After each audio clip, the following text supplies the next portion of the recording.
बिस्मिल्लाहिर्रहमानिर्रहीम। तो dear students, इस लेक्चर के अंदर हम यूनिट नंबर 18 के सारे एमसीक्यूज को आसान तरीके से और बिल्कुल स्टेप्स के साथ हल करने जा रहे हैं। तो सबसे पहला हमारा यहाँ पर जो न्यूमेरिकल है वो है न्यूमेरिकल 1, जिसके अंदर हमें ये कहा जा रहा है कि an aluminium window has a width of 60 centimetre. ये एक एल्यूमिनियम का विंडो है जिसकी जो चौड़ाई है यानी जिसकी जो विड्थ है वो कितनी है, 60 सेंटीमीटर। तो हमने यहाँ पर लिखा कि उसकी जो विड्थ है वो 60 सेंटीमीटर है। डेटा के अंदर हम लिखते जाएंगे। And has a length of 85 centimetre. उसको जो लेंथ है यानी एल वो 85 सेंटीमीटर है। ठीक है।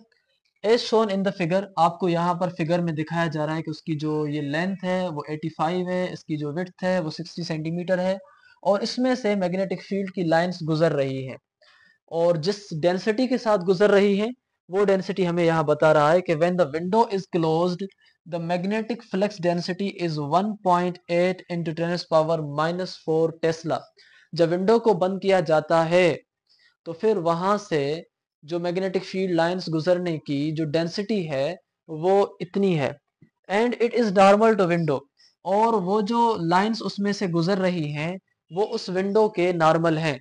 मैंने इस लेक्चर के अंदर ये समझाया था कि भाई नॉर्मल का होना मतलब ये है कि वो चीज आपस में एक दूसरे के पैरेलल होंगी, यानी कि एक क्वेश्चन के अंदर हमसे कहा जा रहा है कि जो मैग्नेटिक फील्ड है वो 1.8 इंटू 10⁻⁴ टेस्ला है और ये कहा जा रहा है कि नॉर्मल टू विंडो है। और नॉर्मल टू विंडो का मतलब ये होता है कि भाई वहां पर जो थीटा होगी, एंगल होगी, वो 0 डिग्री होगी क्योंकि नॉर्मल लिखा है।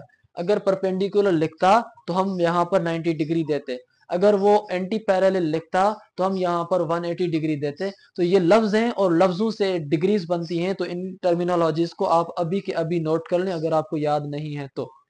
उसके बाद यहाँ पर दूसरा सवाल है बी पार्ट में कि calculate the magnetic flux through the window. अब ये बताएं कि इस विंडो में से जो मैग्नेटिक फील्ड की लाइंस गुजर रही थी आप फ्लक्स फाइंड करें। तो सिंपल बात यह है कि भाई आपने क्या फाइंड करना है, फ्लक्स फाइंड करना है। लेकिन फ्लक्स कौन सी, मैग्नेटिक फ्लक्स। हमने इसका सॉल्यूशन फाइंड करेंगे एक सिंपल फार्मूले से। वो फार्मूला है magnetic field into vector area cos theta. Cos theta लगता है तो फिर हम ये नहीं देते। और ये फार्मूला कैसे बनता है ये हमने इस टॉपिक के अंदर डिस्कस किया है। ठीक है, अगर आपको नहीं मालूम ये कॉन्सेप्ट्स कैसे चल रहे हैं, समझ नहीं आ रहा, आपके कॉन्सेप्ट्स क्लियर नहीं है, तो मैं यकीन से कह सकता हूँ 100% श्योरिटी और गारंटी के साथ कि अगर आप इन वीडियोस को देखते हैं तो आपका सारा कॉन्सेप्ट क्लियर हो जाएगा आसानी के साथ। तो अब हम सॉल्यूशन की तरफ आते हैं। जब हमने ये फार्मूला लगाया तो हमें यहाँ पर मैग्नेटिक फील्ड भी गिवन है, हमें यहाँ पर एरिया भी गिवन है, हमें यहाँ पर थीटा भी गिवन है। अब हमें एरिया कहाँ से आया, इस चीज को आप देखें। देखिए हमें उसकी विड्थ भी मिली है, हमें उसकी लेंथ भी मिली है। विड्थ हमें सेंटीमीटर्स में मिली थी, लेंथ भी हमें सेंटीमीटर्स में मिली थी।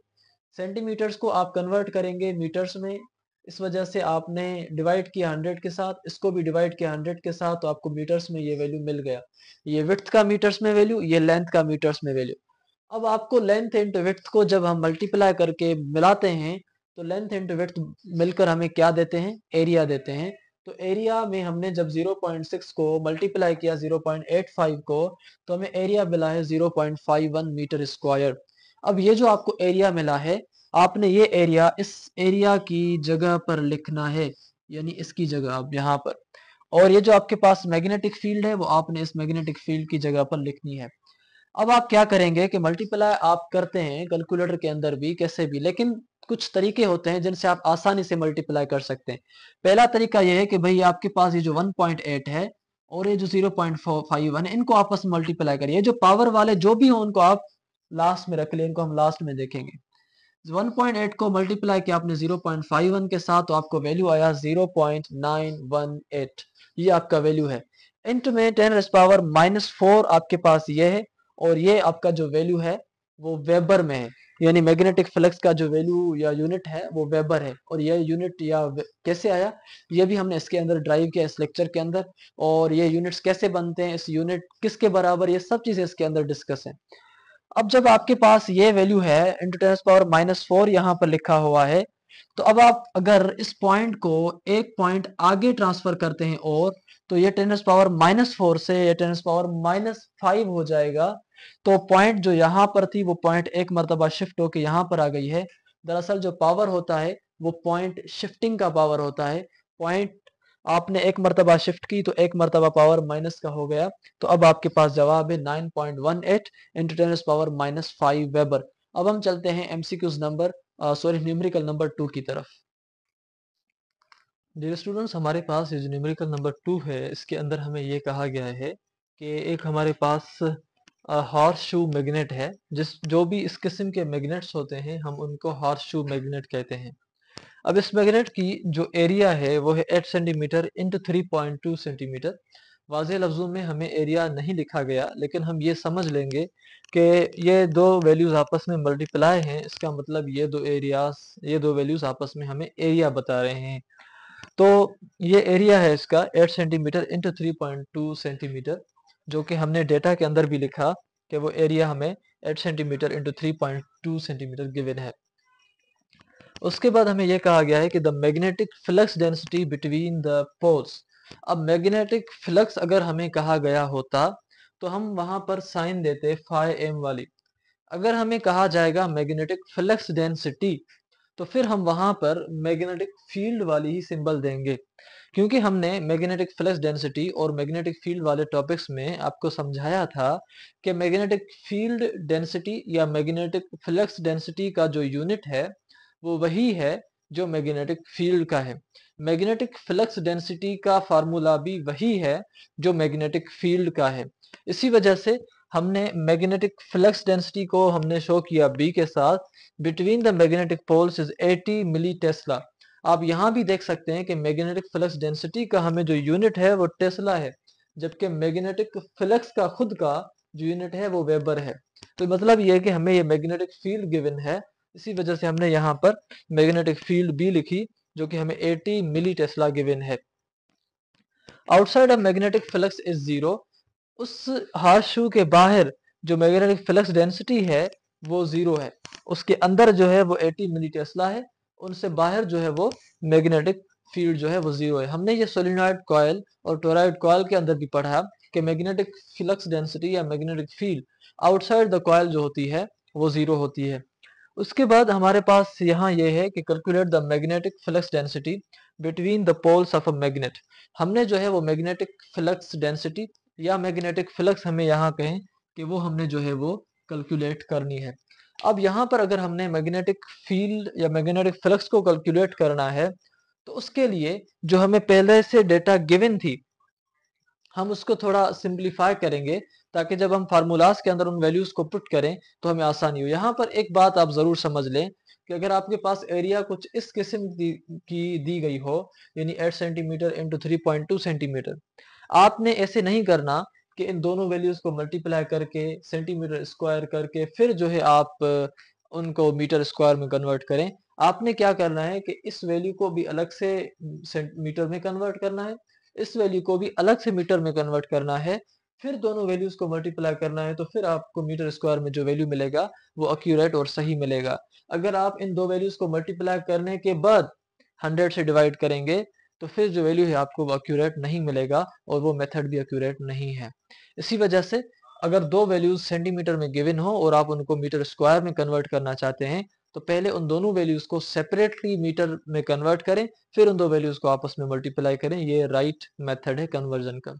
उसके बाद हमारे पास जो मैग्नेटिक फील्ड है वो 80 मिली टेस्ला गिवन है, और मिली जो वैल्यू है हमारे पास वो 10⁻³ के बराबर होता है। इसी वजह से हमने जहां पर मिली लिखा था वहां पर हमने 10⁻³ लिखा, जहां पर टेस्ला लिखा था वहां पर हमने टेस्ला सेम लिखा।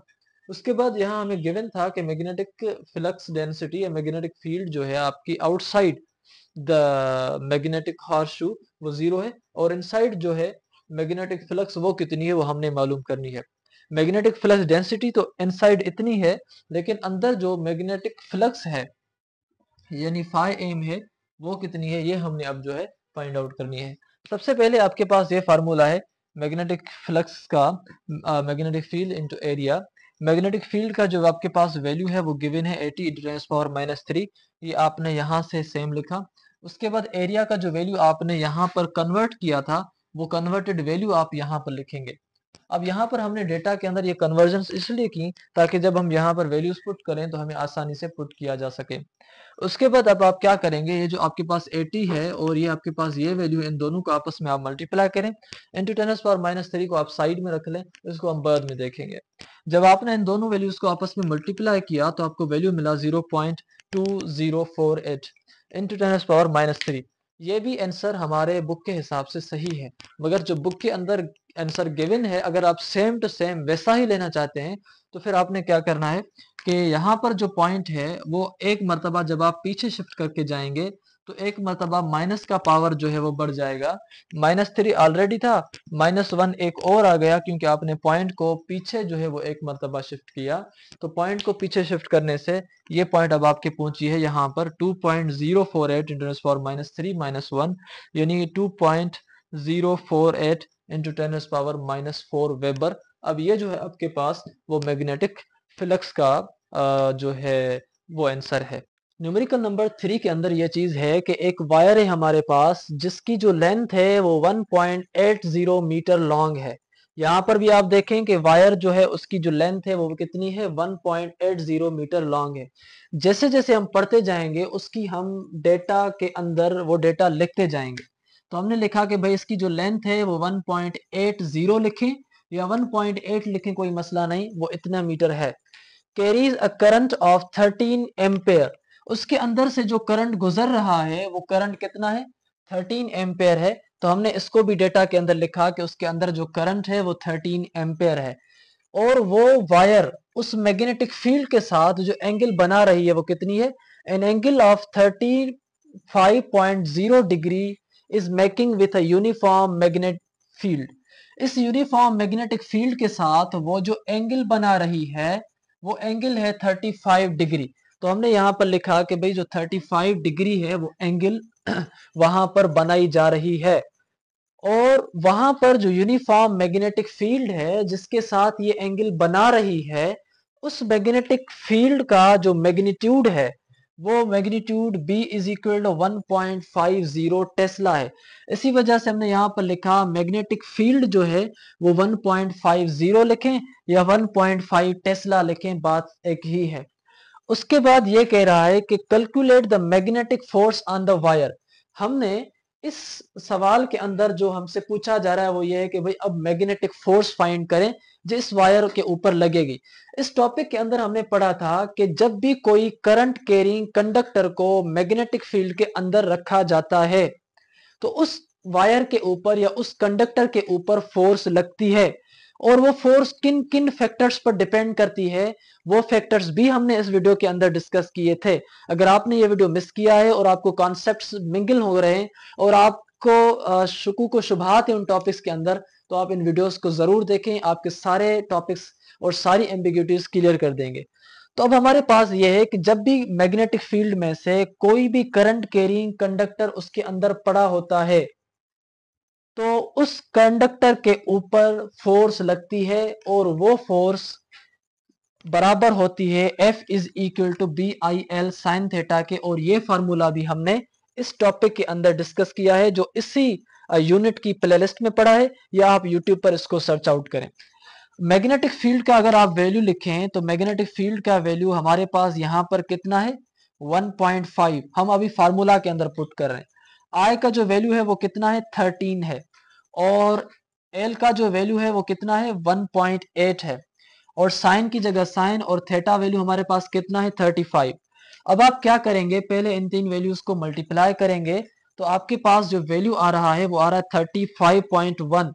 अगर आप कैलकुलेटर के अंदर या मोबाइल के अंदर साइन 35 का वैल्यू लेंगे तो वे वैल्यू आपके पास 0.57 आएगा।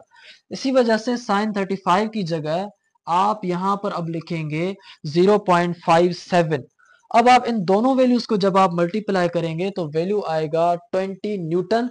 बुक के अंदर हमारे पास 90 न्यूटन है, अगर आप इंटरनेट से भी वेरीफाई करेंगे तो इसका जवाब 20 न्यूटन ही है और ये एक्यूरेट है।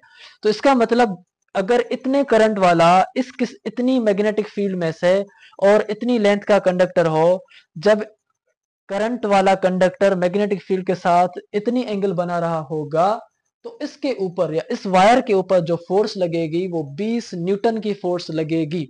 तो यही जो है इसका जवाब है। अब हम चलते हैं न्यूमेरिकल 4 की तरफ। डियर स्टूडेंट्स, हमारे पास यहाँ जो न्यूमेरिकल नंबर 4 है वो भी काफ़ी इंटरेस्टिंग और काफ़ी इजी है, उसको हम समझते हैं पहले। इसके अंदर ये लिखा हुआ है कि एक हमारे पास सोलिनॉइड है, जिस तरह आपके पास ये है। उस सोलिनॉइड की जो लेंथ है वो 1.23 मीटर है। अब ये समझे कि इस पूरी सोलिनॉइड की लेंथ 1.2 मीटर थ्री है, तो हमने यहाँ पर इसकी डेटा में लिखा कि इसकी जो लेंथ है वो इतनी है। And inner diameter d is equal to 3.55 centimetre. Inner diameter मतलब होता है कि रेडियस इस तरफ ही, रेडियस इस तरफ भी, तो दो रेडियस मिलाकर बनता है डायमीटर। डायमीटर यहाँ पर है इसका 3.55 सेंटीमीटर, जो कि हमने यहाँ पर लिखा है, लेकिन हमें काम नहीं आएगा क्योंकि ये फार्मूले में इस्तेमाल नहीं हुआ। अगर यहाँ पर टोराइड कॉइल होती तो ये फिर काम का था। And it carries a current I, और ये जो सोलिनॉइड अपने अंदर करंट कैरी कर रही है थ्रू वाइंडिंग्स, वो करंट 5.57 एम्पेयर है। इसमें से जो करंट जा रहा है, तो हमने यहाँ पर लिखा करंट हमारा 5.57 एम्पेयर है।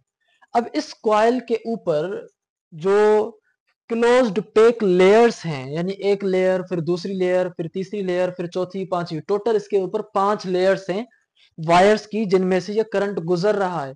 अब ये कह रहा है कि there are 5 closed pack layers. इसके ऊपर जो वायर्स की लेयर्स हैं, एक वायर की लेयर चढ़ गई, फिर दूसरी उसके ऊपर, फिर तीसरी उसके ऊपर, फिर चौथी, इस हिसाब से 5 इसके ऊपर वायर की लेयर्स हैं। हमने लिखा कि फिर कह रहा है कि ईच विथ 850 टन्स, और हर लेयर के अंदर जो टन्स हैं वो 850 टन्स हैं। मतलब ईच लेयर कंटेन टन्स 850। तो टोटल जो लेयर्स हैं वो 5 लेयर हैं। तो हमने 5 लेयर के टन्स मालूम करने, हर एक के अंदर 850 है, तो हमने उनको मल्टीप्लाई किया 5 के साथ, तो टोटल टर्न्स हमारे पास हो गए 4250। यानी पांचवी लेयर्स जब आप मिलाएंगे तो आपके पास लेयर्स इतनी नंबर ऑफ टर्न्स में मिलेंगी। उसके बाद क्या कह रहा है, ये टर्न्स हैं अलोंग लेंथ एल, यानी यहां से लेकर यहां तक 5 टर्न्स हैं, उनमें इतने जो है वो 5 लेयर्स में इतने टर्न्स हैं। What is the magnetic field at its centre. Magnetic field इसकी क्या होगी इसके सेंटर के अंदर, इसी वजह से हमने यहाँ पर ये क्वेश्चन मार्क लिखा। अब इसके सेंटर क्यों कह रहा है, क्यों आउटसाइड नहीं कह रहा, क्योंकि हमने इस टॉपिक के अंदर ये डिटेल से डिस्कस किया था कि सोलिनॉइड की साइड्स में या बाहर मैग्नेटिक फील्ड नहीं होती। मैग्नेटिक फील्ड जो उसके अंदर मैक्सिमम होती है वो इनसाइड होती है। क्यों, कैसे और ये किस तरह हमने साबित किया, ये अगर आपको एम्बिग्यूटीज हो रही हैं और आपको कॉन्सेप्ट्स क्लियर नहीं हो रहे, तो मैं आपसे जरूर रिकमेंड करूंगा कि आप इस वीडियो को जरूर देखें जो इसी प्लेलिस्ट के अंदर है, वो लेक्चर नंबर 11 है, ताकि आपके सारे कॉन्सेप्ट्स क्लियर हो जाएं। एमसीक्यूज के हवाले से, क्वेश्चंस के हवाले से, लॉन्ग क्वेश्चन, शॉर्ट क्वेश्चन पढ़ेंगे तो वैसे भी। अब एग्जामिनर की मर्जी है कि उस 2 क्वेश्चंस बड़े पार्ट देकर लॉन्ग में दे या उसको वो शॉर्ट में दे, लेकिन आएंगे तो जरूर। तो इसी हिसाब से आप जो है इन सब चीजों को आप जो है गहराई के साथ समझते जाएं, ताकि आपके इम्तिहानों की प्रिपरेशन भी हो जाए और साथ साथ में एंट्री टेस्ट की भी प्रिपरेशन हो जाए। तो अब हम चलते हैं कि भाई हमें कौन सा सॉल्यूशन है कि हम किस तरह से इसकी मैग्नेटिक फील्ड मालूम करते हैं सोलिनॉइड। सोलिनॉइड की मैग्नेटिक फील्ड को मालूम करने का जो फार्मूला है, वो एक तो फार्मूला ये है, दूसरा फार्मूला हमने जो इसके अंदर ड्राइव किया था वो ये भी था, म्यू नॉट एन आई। मगर ये फार्मूला हम तब लिखते हैं जब हमें लेंथ मिली हुई ना होती। हमें यहाँ पर लेंथ मिली हुई है, इसका मतलब ये होता है कि हम फार्मूला इससे एक स्टेप पीछे वाला फार्मूला इस्तेमाल करेंगे, जो कि ये है, और ये हमने ड्राइव भी किया था। मशहूर फार्मूला ये है, लेकिन ये हमने जब ड्राइव किया था तो हमने पढ़ा था कि ये भी इसका फार्मूला है, summation of all magnetic fields into all type of length is equal to mu naught n i. अब आपने पुट करना है, आपको मालूम करना है मैग्नेटिक फील्ड। समेशन का मतलब होता है सारे जमा करो, अगर आप ना भी लिखें तो भी कोई इशू नहीं है। तो हमने लिखा मैग्नेटिक फील्ड, ये जो लेंथ है, इस लेंथ को आप यहाँ मल्टीप्लाई में बराबर की दूसरी साइड गई तो ये हो जाएगी डिवाइड की। तो अब आपके पास फार्मूला हो चुका mu naught n I divided by delta L. अब यहाँ आपने सिर्फ वैल्यूज पुट करने। मैग्नेटिक फील्ड या जो आपके पास म्यू नॉट है, इसको हम कहते हैं परमीएबिलिटी ऑफ फ्री स्पेस हमारे पास होता है। एप्सिलॉन नॉट जो होता है वो परमिटिविटी ऑफ फ्री स्पेस होता है। ये जो आपके पास है म्यू नॉट, ये परमीएबिलिटी होता है, वो परमिटिविटी होता है, ये परमीएबिलिटी होता है। मैग्नेट्स में म्यू नॉट होता है। 4 पाई के बराबर होता है म्यू नॉट 4 पाई इंटू 10⁻⁷। ये हमने इसकी जगह लिखा। नंबर ऑफ टर्न्स यानी एन जो है वो कितने 4250 अभी हमने पढ़े। और करंट जो आय है वो कितना है हमारे पास, वो है 5.57 हमने वो लिखा। ये जो लेंथ है इस पूरे कंडक्टर की यहां से लेकर यहां तक, डेल्टा एल आप इसको लिखें या कैपिटल ले लिखें कोई इशू नहीं है, वो एल आपके पास है 1.23। अब आपको मैंने एक चीज समझाई थी पिछले वीडियोस के अंदर भी कि भाई अगर आपके पास एक्सपोनेंट्स वाले वैल्यूज हों तो आप इनको लास्ट में रख लिया करें, इनको हम लास्ट में हल करेंगे, क्योंकि ये पावर शिफ्टिंग होती है, अगर कहीं पॉइंट को आगे पीछे करना होगा तो ये हमें वहां हेल्प आउट करेंगे। लेकिन यहाँ तक अगर आप देखें तो ये जो पाई का वैल्यू है, पाई का वैल्यू कितना होता है 3.14, ये 4 आपने यहाँ पर लिखा सेम। और ये जो 4250 है वो आपने सेम लिखा, ये जो 5.57 है ये भी आपने सेम लिखा, ये जो 1.23 है ये भी आपने सेम लिखा। अब आप क्या करेंगे, इन सारे वैल्यूज को करेंगे आपस में मल्टीप्लाई। जब आप मल्टीप्लाई करेंगे तो आपके पास ये जो वैल्यू मिलेगा वो है 397326.6, ये आपके पास वैल्यू है। और इंट में आपके पास ये 10⁻⁷ है तो आपने यहाँ 10⁻⁷ लिख दिया, डिवाइडेड बाय 1.23, 1.23 हमने यहाँ लिखा। अब हम क्या करेंगे कि इन वैल्यूज को पहले करेंगे आपस में डिवाइड, इसको अभी भी हम यहाँ पर रख ही लेंगे। जब हमने इन दोनों को डिवाइड किया तो हमें वैल्यू मिला 241728.943 इंटू में 10⁻⁷, हमने इसको लिखा यहाँ तक सेम। अब यहाँ पर एक चीज है कि हमें यह भी आंसर है, लेकिन बुक के अंदर यहाँ पर ये जो पावर है वो है मिली यानी 10⁻³ है। तो इस हिसाब से हम जो है वो पावर्स की शिफ्टिंग करेंगे, यानी पॉइंट्स की हम शिफ्टिंग करेंगे। जैसे हम पॉइंट को इस तरफ शिफ्ट करते हैं, यहाँ पर पावर -7 है, पॉइंट है यहाँ पर 1 2 3 4, हमने पॉइंट को 4 टाइम्स शिफ्ट किया इस तरफ, इसी वजह से हम यहाँ लिखेंगे +4। यहाँ पर यह चीज जरूर याद रखने की है कि जब भी आप पॉइंट को इस साइड शिफ्ट करेंगे तो वो पॉइंट पावर हमें प्लस में देगी, तो इसी वजह से हमने यहाँ पर पावर दिया प्लस में। तो जब आपकी पॉइंट यहाँ तक शिफ्ट हो गई तो हमने इसको पॉइंट दी यहाँ तक, यहाँ पर। अब ये हो गया 24 डैश डैश इंटू 10⁻⁷ +4। -7 में जब आप +4 करेंगे तो आपके पास जो माइनस बचेगा वो -3 बचेगा। अब आपके पास वैल्यू है 24.17। ये जो सारे वैल्यूज हैं, पॉइंट के बाद आप 2 वैल्यूज लिखते हैं या 3 वैल्यूज लिखते हैं, अब हमने ये सारे वैल्यूज लिखने की कोई जरूरत नहीं है, तो इसी वजह से हमने इन सारों की जगह ये 2 वैल्यूज लिख दिए। अब अगर आप इसको भी वो करें राउंड ऑफ, तो 7 जब 1 देगा 1 को तो ये हो जाएगा 224.2 हो जाएगा। यहाँ पर ये जो पावर है 10⁻³ है, और 10⁻³ को हम कहते हैं मिली, यानी m के बराबर होता है। तो आप 10⁻³ की जगह यहाँ पर m देंगे, पहले हम m हटाते थे, अब हम m देंगे क्योंकि हम सॉल्यूशन में लिख रहे हैं।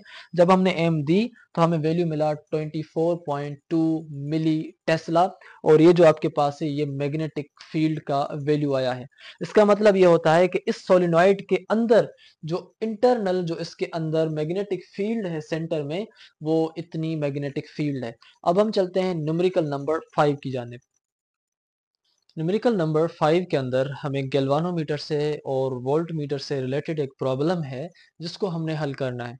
सबसे पहले इसमें हमें यह कह रहा है कि एक मूविंग कॉइल गैल्वानोमीटर है जिसकी जो रेजिस्टेंस है वो 50 ओहम है, यानी गैल्वानोमीटर की जो अपनी इंटरनल रेजिस्टेंस है वो 50 ओहम है। इसका मतलब ये रेजिस्टेंस हुई गैल्वानोमीटर की, तो हमने लिखा R G is equal to 50 ohm. उसके बाद ये कह रहा है कि and it gives a full scale deflection at 4 milliampere. जब करंट उस गैल्वानोमीटर के अंदर 4 मिली एम्पेयर अंदर जाता है तो उस टाइम वो गैल्वानोमीटर फुल डिफ्लेक्शन देता है। तो इसी वजह से यहाँ पर अब जो करंट हमने लिखा वो 4 मिली एम्पेयर लिखा, और वो 4 मिली एम्पेयर गैल्वानोमीटर के अंदर जा रहा है, इसी वजह से वो करंट कहा जाएगा आई जी, यानी करंट ऑफ गैल्वानोमीटर इस 4 मिली एम्पेयर, और मिली का मतलब 10⁻³ होता है। उसके बाद हमारे पास है कि a voltmeter is made using this galvanometer. हमने इसी गैल्वानोमीटर का इस्तेमाल करते हुए वोल्ट मीटर को बनाना है।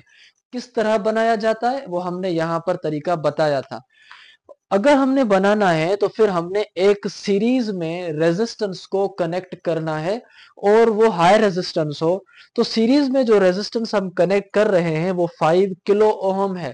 कनेक्ट करने के बाद वो जो गैल्वानोमीटर था पहले, उसके साथ जब हमने 5 किलो ओहम रेजिस्टेंस सीरीज में कनेक्ट किया तो अब ये पूरा सर्किट वोल्ट मीटर का बन गया। अब वो जो रेजिस्टेंस है वो सीरीज रेजिस्टेंस है और उसको हम जाहिर करते हैं आर एक्स के साथ, क्योंकि ये एक्स्ट्रा रेजिस्टेंस है उसके अंदर। Calculate the maximum voltage that can be measured using this volt meter. अगर आपने इस वोल्ट मीटर को बनाया है गैल्वानोमीटर के साथ 5 किलो ओहम का रेजिस्टर कनेक्ट करके सीरीज में, तो बताएं ये जो अब गैल्वानोमीटर से वोल्ट मीटर बन चुका, ये वोल्ट मीटर ज्यादा से ज्यादा वोल्टेज किस हद तक मालूम कर सकता है। ये सवाल है हमसे, यानी कि वोल्टेज हमने जो है वो मालूम करना है।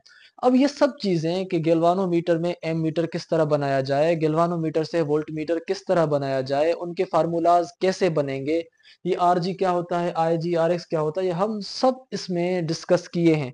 अगर आपको इनमें मसले हो रहे हैं, आपको ये चीजें सही नमूने से समझ नहीं आ रही, तो मैं आपको 100% श्योर के साथ कह सकता हूं कि अगर आप वो वीडियो देखेंगे तो उसके बाद 100% आप क्लियर हो जाएंगे। 0.1% भी कोई मसला आपको इन टॉपिक्स के अंदर नहीं होगा। तो इसी के बाद अगर आपने ये वीडियोस देखे या बाद में आप देखेंगे तो उसके अंदर हमने ये फार्मूला पढ़ाया था कि जब भी गैल्वानोमीटर को कन्वर्ट किया जाता है वोल्ट मीटर में तो हमारे पास ये फार्मूला आता है, R X is equal to V upon I G minus R G. अब हमारे पास ये है कि आर एक्स भी हमारे पास गिवन है, आई जी भी गिवन है, आर जी भी गिवन है। जो चीज हमने मालूम करनी है वो है वोल्टेज। तो इसी वजह से ये जो माइनस आर जी यहाँ प्लस की है, जब बराबर की दूसरी साइड गई तो वो हो गई है प्लस की। तो R X plus R G is equal to V upon I G बचा। हमने मालूम करना है वोल्टेज को। इसी वजह से ये जो आई जी यहाँ पर डिवाइड में है, जब बराबर की दूसरी साइड जाएगी तो वो इन दोनों के साथ यानी इस पूरी ब्रैकेट के साथ हो जाएगी मल्टीप्लाई। तो आई जी इज इक्वल टू अब यहाँ पर बचा ये सिर्फ v। अब ये फार्मूला आपके पास है कि v is equal to R X plus R G into I G, या v is equal to R X plus R G into I G. अब आपने सिर्फ ये करना है कि इन वैल्यूज को पुट करना है। जैसे ही आपने वैल्यूज को पुट किया कि आर एक्स जो हमें गिवन है वो यहाँ पर 5000 गिवन है, तो आपने यहाँ पर 5 किलो ओम है और किलो का मतलब 1000 होता है, तो जब आपने कन्वर्ट किया तो 5000 ओम हो गया। उसके बाद आरजी जो आपको गिवन है गैल्वानोमीटर की जो इंटरनल रेजिस्टेंस है, अपनी उसकी सर्किटरी की जो रेजिस्टेंस है वो 50 ओम है, वो आपने लिखी। आईजी आपके पास यहाँ जो गिवन है करंट जो गैल्वानोमीटर के अंदर फ्लो हो रहा है वो 4 मिली एम्पेयर है, और मिली का मतलब 10⁻³ होता है। यहाँ पर आपने लिखा 4 मिली। अब आपने जब 5000 के साथ प्लस किया 50 को, तो अब आपके पास ये आ चुका 5050 इंटू 4 इंटू 10⁻³ 10⁻³ को हम बाद में देखेंगे, लेकिन जब आप 4 मल्टीप्लाई करते हैं इस टर्म के साथ तो आपके पास वैल्यू आता है 20200 इंटू 10⁻³ अब आपके पास यहाँ पर कोई भी पॉइंट नहीं है 20200 में। जब किसी वैल्यू को कोई पॉइंट नहीं होती तो इसका मतलब उसको पॉइंट लास्ट में होगी जरूर, डेसिमल पॉइंट।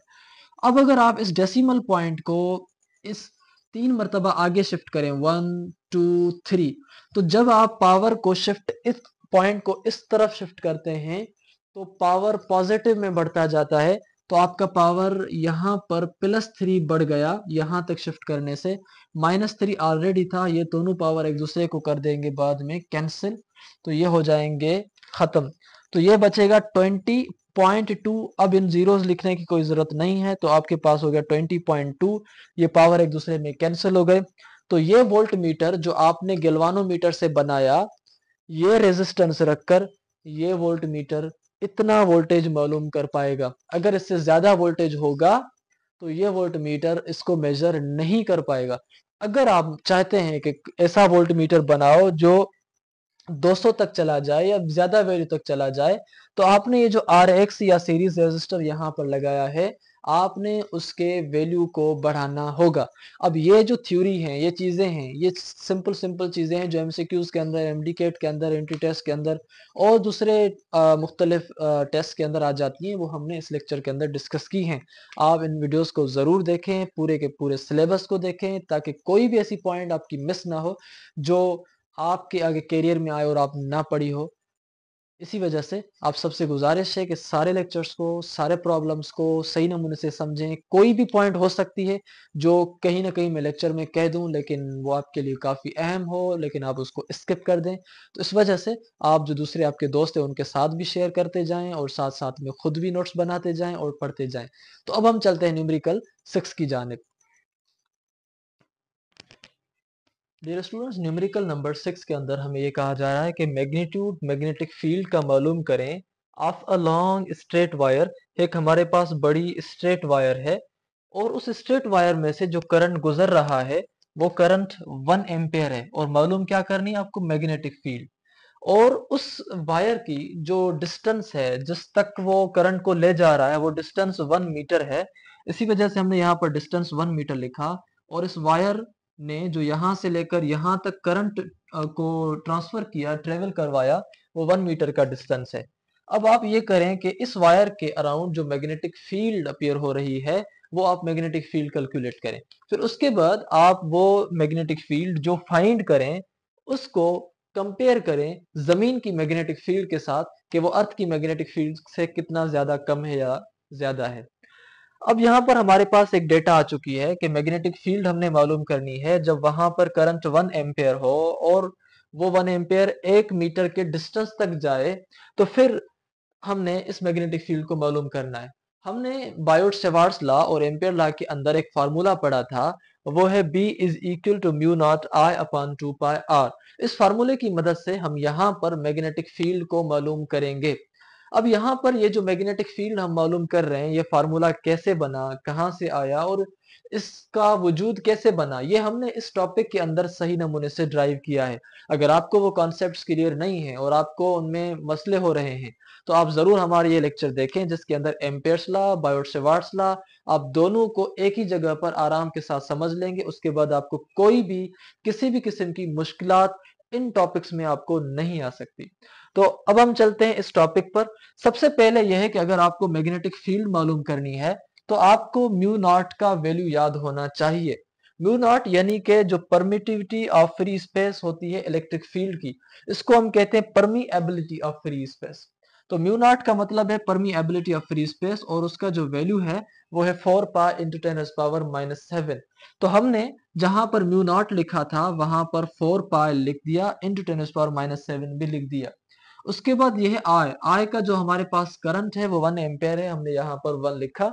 उसके बाद 2 पाई है, हमने 2 पाई लिखा सेम। उसके बाद आर है और आर का जो हमारे पास वैल्यू है वो डिस्टेंस है, और आर का जो वैल्यू हमारे पास है वो 1 मीटर है। आर लिखें आप या डिस्टेंस डी लिखें, बात यहाँ पर एक है। तो हमने आर की जगह पर यहाँ पर ये 1 लिख दिया।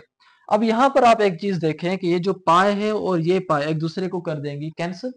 उसके बाद ये जो 2 है और ये जो 4 है, 2 का टेबल 4 पर जाएगा 2 टाइम्स, तो यहाँ पर बचा 2। अब यहाँ पर बचा है सिर्फ 1 और यहाँ पर बचा है 2 इंटू 10⁻⁷ इंटू 1। तो 2 जब मल्टीप्लाई हो 1 के साथ तो हो गया हमारे पास 2 इंटू 10⁻⁷ डिवाइडेड बाय 1। और ये 1 लिखने का कोई फायदा नहीं, तो हमारे पास मैग्नेटिक फील्ड आ गई है 2 इंटू 10⁻⁷ टेस्ला। अब यहाँ पर बात यह है कि आपको कंपेयर करना है वायर की जो मैग्नेटिक फील्ड आई है इतनी, इसको कंपेयर करना है अर्थ की मैग्नेटिक फील्ड के साथ जो कि इतनी है अर्थ की मैग्नेटिक फील्ड। अब ये अर्थ की मैग्नेटिक फील्ड हम आगे जो इसके बाद आने वाला टॉपिक है उसके प्रॉब्लम के अंदर ऑलरेडी गिवन भी है। अगर आपको गिवन ना हो कुछ प्रॉब्लम्स में तो आपको वो चीजें याद होनी चाहिए, वरना ये हमारे हमें जो है एज अ हिंट हमें मिली हुई होती है न्यूमेरिकल्स के अंदर कि भाई अर्थ की मैग्नेटिक फील्ड इतनी है।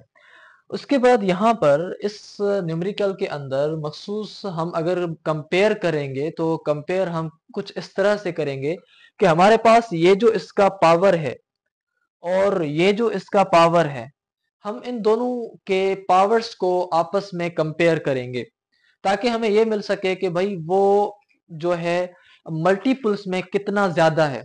इसी वजह से हम क्या करेंगे कि इस वायर की जो ये एक्सपोनेंट वाला पार्ट है और यहाँ पर भी जो अर्थ की मैग्नेटिक फील्ड का जो एक्सपोनेंट वाला पार्ट है, हम इन दोनों को कंपेयर करेंगे। इसी वजह से हमने यहाँ पर लिखा है compare in terms of power. तो सबसे पहले हमने लिखा अर्थ की मैग्नेटिक फील्ड कितनी है, उसको हम डिवाइड करेंगे जो वायर की मैग्नेटिक फील्ड है उसके साथ। अब अर्थ की जो मैग्नेटिक फील्ड है वो है 10⁻⁵ इन टर्म्स ऑफ पावर, और जो वायर की मैग्नेटिक फील्ड इस कंडीशन में है वो है 10⁻⁷ पावर के हिसाब से, तो वो हमने यहाँ पर लिख दिया।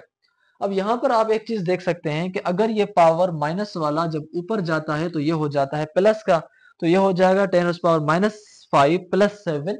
यहाँ पर ये पावर जब ऊपर शिफ्ट हो गया तो यहाँ पर कुछ भी ना बचा, मतलब 1 बचा। तो -5 प्लस 7 मतलब वहां पर जो आंसर आएगा वो आएगा +2। तो आपने यहाँ पर लिखा +2, और 10⁻² जब हो तो वो बराबर होता है 100 के, तो आपने इसकी जगह लिखा 100 और डिवाइडेड बाय 1। तो इसका मतलब वायर की जब मैग्नेटिक फील्ड 1 होगी तो उस टाइम अर्थ की मैग्नेटिक फील्ड 100 है। तो मतलब ये हुआ कि वायर की मैग्नेटिक फील्ड से जो मैग्नेटिक फील्ड अर्थ की है वो 100 टाइम्स ग्रेटर है। डियर स्टूडेंट्स, हमारे पास यहाँ पर जो न्यूमेरिकल नंबर 7 है उसके अंदर कुछ इस तरह का प्रॉब्लम है कि हमसे कहा जा रहा है कि फाइंड द करंट। जब हमें इसने ये कहा फाइंड द करंट, तो हमने डेटा के अंदर लिखा कि I is equal to question mark, यानी हमने करंट मालूम करना है। उसके बाद कह रहा है कि along straight wire that would produce a magnetic field twice the strength of Earth's magnetic field। उस चीज का करंट या उस चीज का आप करंट मालूम कर रहे हैं जिसके अंदर जो मैग्नेटिक फील्ड है वो जमीन से 2 गुना ज्यादा है। अब कितनी जमीन की है हमें पहले वो पता हो, फिर हम उससे मल्टीप्लाई करेंगे 2, तो हो जाएगी मैग्नेटिक फील्ड जमीन से दुगनी। तो ये मतलब डेटा में हमें कहा जा रहा है कि वो चीज जिसके अंदर ये करंट प्रोड्यूस कर रहा होगा, फ्लो कर रहा होगा, वो magnetic field twice the earth magnetic field produce कर रही है। इसका मतलब जो के मैग्नेटिक फील्ड है वो 2 times the earth's magnetic field होगी। अब जमीन की मैग्नेटिक फील्ड हमें किताब के अंदर दी गई है, वो है 5 इंटू 10⁻⁵ टेस्ला। अब एक जमीन की मैग्नेटिक फील्ड इतनी है, जब दुगना आप उसको करेंगे, डबल करेंगे, तो आप उसके साथ मल्टीप्लाई करेंगे 2, यानी कि ये बता रहा है कि अब आप करंट उसका मालूम करें जिसकी magnetic field 2 times the earth magnetic field हो, यानी इतनी हो। फिर उसके बाद क्या कह रहा है कि ये मैग्नेटिक फील्ड प्रोड्यूस हो रही है और इतना करंट होगा, और वो करंट फ्लो हो रहा होगा at distance of 5.0 centimetre from the wire, wire में से। तो इसका मतलब कि आपके पास जो डिस्टेंस है या जो रेडियस आर है वो है आपके पास 5 सेंटीमीटर।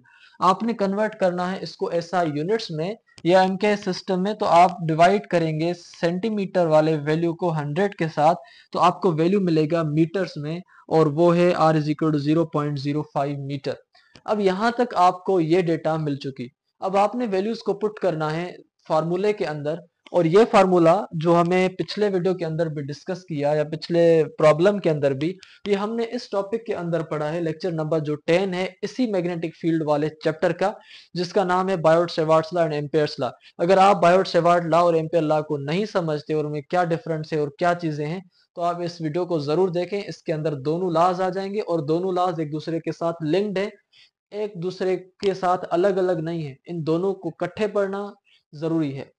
उसके बाद हमने ये फार्मूला लिया B is equal to mu naught I upon 2 pi R। अब यहाँ पर हमारे पास ये है कि हमने मालूम करना है करंट को। देखें, हमने जो मालूम करना है वो करंट को मालूम करना है, तो इस वजह से आप इस इक्वेशन को रीअरेंज करेंगे कि भाई हमने मालूम करना है करंट को। इसी वजह से ये जो टर्म यहाँ पर डिवाइड में है 2 पाई आर, जब बराबर की इस साइड गया तो वो हो गया मल्टीप्लाई का, तो ये हो गया b into 2 pi R is equal to mu naught I, या यहाँ पर है। अब आपको चाहिए i का वैल्यू, इसी वजह से ये जो म्यू नॉट आर के साथ मल्टीप्लाई है, ये म्यू नॉट को जब आप दूसरी तरफ लेके जाएंगे तो ये हो जाएगा डिवाइड का, तो ये हो गया अब b into 2 pi R divided by mu naught is equal to यहाँ पर बची i।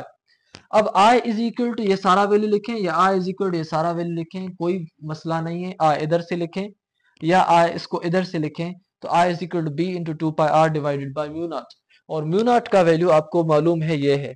अब आपके पास करंट को मालूम करने के लिए फार्मूला बन चुका है। आपने इसके अंदर सिर्फ वैल्यूज को पुट करना है। यहाँ पर आपके पास मैग्नेटिक फील्ड का वैल्यू पुट करना है, और मैग्नेटिक फील्ड आपके पास ये है 2 इंटू 10⁵ इंटू 10⁻⁻⁵। तो जहां पर मैग्नेटिक फील्ड है वहां पर आपने ये वैल्यू लिखा, twice the earth magnetic field, आपने ये वैल्यू लिखा। सिर्फ अर्थ की मैग्नेटिक फील्ड यहां पर लिखेंगे तो वो वैल्यू नहीं आएगा जो हमारे बुक का है। हमें डेटा के अंदर twice the earth magnetic field है, इसी वजह से जो मैग्नेटिक फील्ड आपने अर्थ की लिखी है आप उसको 2 टाइम्स मल्टीप्लाई कर दें, यानी उसको डबल कर दें। उसके बाद मल्टीप्लाई तो आपने यहाँ पर भी मल्टीप्लाई दी, उसके बाद 2 पाई तो आपने यहाँ पर भी 2 पाई दिया, उसके बाद आर तो यहाँ पर आपने आर का वैल्यू लिखा 0.05, जो कि आपने यहाँ पर ड्राइव किया था, ये वैल्यू है। और डिवाइडेड बाय है म्यू नॉट, तो म्यू नॉट का वैल्यू है 4 पाई इंटू 10⁻⁻⁷, तो आपने म्यू नॉट की जगह लिखा 4 पाई इंटू 10⁻⁻⁷। अब ये तो बात हो चुकी क्लियर। अब यहाँ पर अगर आप देखें कि ये जो पाई है और ये पाई एक दूसरे को कैंसिल आउट कर देंगे। उसके बाद ये जो 4 है और ये जो 2 है, 2 का टेबल 4 के ऊपर 2 टाइम्स जाएगा, तो यहाँ पर आ गया आपके पास 2। अब आप क्या करेंगे कि इन वैल्यूज को मल्टीप्लाई करेंगे, 2 इंटू 5 आपके पास आ गया 10 इंटू 10⁻⁻⁵ ये सेम इंटू ये 2 पाई, तो यहाँ पर हो चुका खत्म।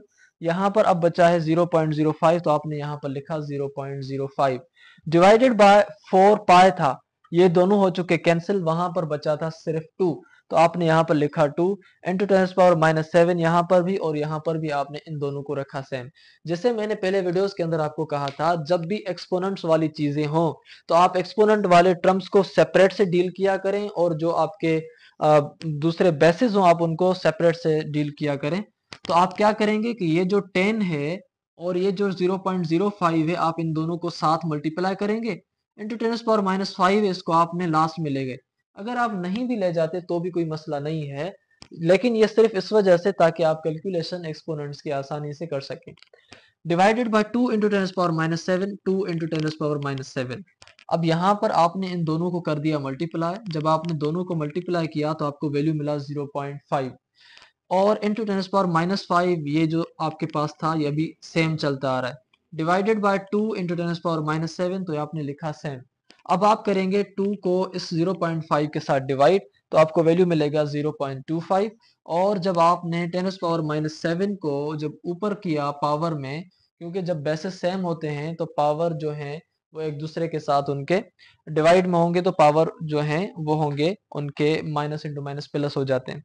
तो -5 + 7, तो अब आपने ये देखा कि जब 7 में से 5 चले गए तो आपके पास बचा पावर 2, और पावर 2 जब आपने मल्टीप्लाई किया 0.25 के साथ तो आपको जो करंट मिला वो 25 एम्पेयर करंट मिला। यानी कि अगर कोई आपके पास ऐसी वायर हो जिसका जो रेडियस है वो 0.05 मीटर हो, और आपने उसमें से करंट 25 एम्पेयर फ्लो करवाया, तो वो जो वायर है उसके अराउंड जो मैग्नेटिक फील्ड प्रोड्यूस होगी वो मैग्नेटिक फील्ड जमीन से 2 गुना ज्यादा होगी। डियर स्टूडेंट्स, हम अभी पहुंचे हैं इस लेक्चर के न्यूमेरिकल नंबर 8 पर। ये जो हमारा लास्ट प्रॉब्लम है जिसके अंदर हमें ये कहा जा रहा है कि what is magnetic flux density at a distance of 0.1 metre. हमने यहाँ पर एक चीज थोड़ी समझें, मैग्नेटिक फ्लक्स अलग चीज है, लेकिन मैग्नेटिक फ्लक्स डेंसिटी और मैग्नेटिक फील्ड दोनों का यूनिट एक जैसा है, दोनों का फार्मूला एक जैसा है।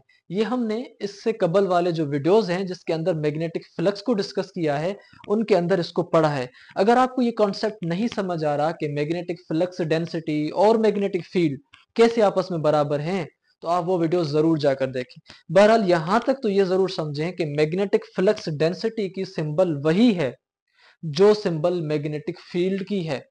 इसी वजह से आपने यहां पर जब ये पूछा कि मैग्नेटिक फ्लक्स डेंसिटी क्या है, तो आपने लिखा कि what is the magnetic flux density और what is the magnetic field, B is equal to what, ये आप लिखेंगे, ना कि आप ये सिंबल देंगे कि magnetic flux is equal to what.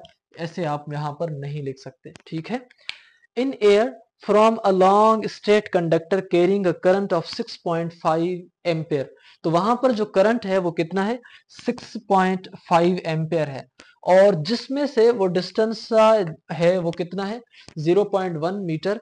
तो हमने लिखा कि भाई वो लेंथ भी हो सकती है या डिस्टेंस हो सकता है या रेडियस हो सकता है, वो कितना है हमारे पास, वो 0.1 मीटर है, वो हमने यहाँ पर लिखा।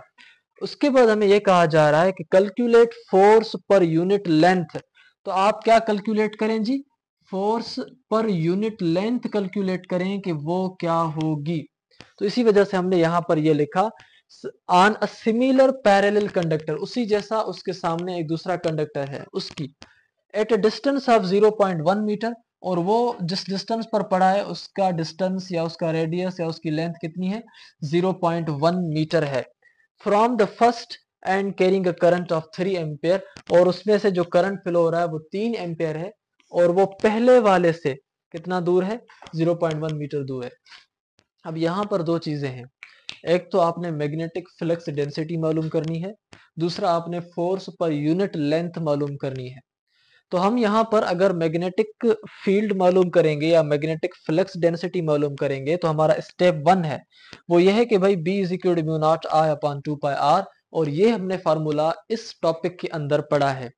तो उसके बाद हम जा रहे हैं कि वैल्यूज हम इसमें जब पुट करेंगे, म्यू नॉट का वैल्यू हमने लिखा, करंट I का वैल्यू हमने लिखा, 2 पाई हमने सेम लिखा, R का वैल्यू हमने 0.1 लिखा जो कि हमारे पास यहाँ पर है। जब आप इनको, ये जो आपके पास 2 है और ये पाई 2 पाई है, इसने 4 पाई को कैंसिल किया तो यहाँ पर बचा 2 इंटू 10⁻⁷, यहाँ पर बचा 6.5 और डिवाइडेड बाय 0.1 है। 2 ने जब मल्टीप्लाई किया 6.5 के साथ तो आपके पास वैल्यू आया 13 इंटू में 10⁻⁷ आपके पास यहाँ पर ऑलरेडी है, डिवाइडेड बाय 0.1, और 13 को जब आप डिवाइड करेंगे 0.1 के साथ तो वो हो जाएगा 130 इंटू 10⁻⁷, यहाँ पर ऑलरेडी मौजूद है। अगर आप 130 लिखें ये भी वैल्यू एक्यूरेट है, लेकिन अगर आप बुक के हिसाब से 13 वैल्यू लिखना चाहें तो इसका मतलब ये हो रहा है कि भाई ये जो एक पॉइंट यहाँ पर है माइनस वाली, ये पॉइंट यहाँ से यहाँ तक शिफ्ट हो गई तो ये हो गया -6, यानी एक पॉइंट कम हो गई, -7 में से -6 हो चुका। अब ये वैल्यू आपका मैग्नेटिक फील्ड का है या मैग्नेटिक फ्लक्स डेंसिटी का है। आप इसके साथ unit weber per metre square लिखें या आप इसके साथ यूनिट टेस्ला लिखें, बात एक ही है। अब यह मालूम करने के बाद हमारे पास जो स्टेप 2 है वो ये है कि हम मालूम करेंगे कि भाई वहां पर फोर्स पर यूनिट लेंथ कितनी है। लेकिन फोर्स पर यूनिट लेंथ हमें डायरेक्ट भी मिल सकती है, अगर हम पहले फोर्स मालूम करें फिर पर यूनिट लेंथ मालूम करें तो भी सही है। तो इसी वजह से हमने क्या किया कि सबसे पहले हम इसके ऊपर लगने वाली फोर्स मालूम करेंगे। तो फोर्स का फार्मूला है फिजिकल BIL, मैग्नेटिक फील्ड आपने यहाँ पर मालूम की वो है 13 इंटू 10⁻⁻6, तो यहाँ पर आपने वो वैल्यू लिखा सेम, इंटू में I आपके पास यहाँ पर जो है वो 3 एम्पेयर है। इसी वजह से हमने डेटा को दो स्टेजेस में लिखा ताकि हम इधर वाली को इसके साथ मिक्स ना करें, ये वैल्यूज अलग लिखेंगे और ये वैल्यूज अलग लिखेंगे, यहाँ पर करंट अलग है, यहाँ पर करंट अलग है। तो I का हमने वैल्यू लिखा 3, L का वैल्यू हमने यहाँ पर 0.1 मीटर है, वो हमने लिखा L का वैल्यू सेम। अब जब 13 मल्टीप्लाई होगा 3 के साथ और मल्टीप्लाई होंगे 0.1 के साथ, ये तीनों मल्टीप्लाई होंगे तो हमें वैल्यू आएगा 3.9 इंटू 10⁻⁻6, ये सेम हमने यहाँ पर वैल्यू रखा है। अब 13 इंटू 10 या 3.9 इंटू 10⁻⁻6 को जब आप कन्वर्ट करेंगे, यानी एक पॉइंट जब आपकी इधर शिफ्ट हो गई पीछे की साइड, तो अब ये हो चुका 39 इंटू 10⁻⁵ न्यूटन। अगर आपको वैल्यू सिर्फ न्यूटन में चाहिए तो ये वैल्यू एक्यूरेट है। अगर आपको वैल्यू न्यूटन पर मीटर यानी फोर्स पर यूनिट लेंथ में चाहिए तो फिर ये वैल्यू होगा, अगर ये वैल्यू होगा तो फिर उसके साथ न्यूटन पर मीटर होगा। ये बुक के अंदर थोड़ी मिस्टेक है, अगर बुक वाले ने न्यूटन पर मीटर का वैल्यू लेना है तो उसके साथ यूनिट आंसर के अंदर ये लिखना चाहिए था। मिसप्रिंटिंग हो गई होगी, कोई इशू नहीं है, लेकिन आप इसको समझ लें। उसके बाद आप मालूम करें force per unit length. Force per unit length आपने लिखा F/L। भाई आपके पास फोर्स है कितनी 39 × 10⁻⁵, उसके डिवाइड में आप क्या लिखेंगे पर यूनिट लेंथ, और लेंथ कितनी है 0.1। जब आपने उसके साथ लेंथ को डिवाइड किया तो 39 डिवाइडेड बाय 0.1 इंटू 10⁻⁵ है, तो ये -5 का एक पॉइंट जो है वो माइनस में बढ़ जाएगा यानी -6 हो जाएगा, और ये अब वैल्यू हो चुका है न्यूटन पर मीटर। हमारा यहाँ तक सारे जो न्यूमेरिकल्स हैं वो कवर हो चुके। तो मिलेंगे चैप्टर जो हमारा न्यू है इलेक्ट्रोमैग्नेटिज्म का, उसके अंदर। तो तब तक दीजिएगा इजाज़त। अल्लाह हाफ़िज़।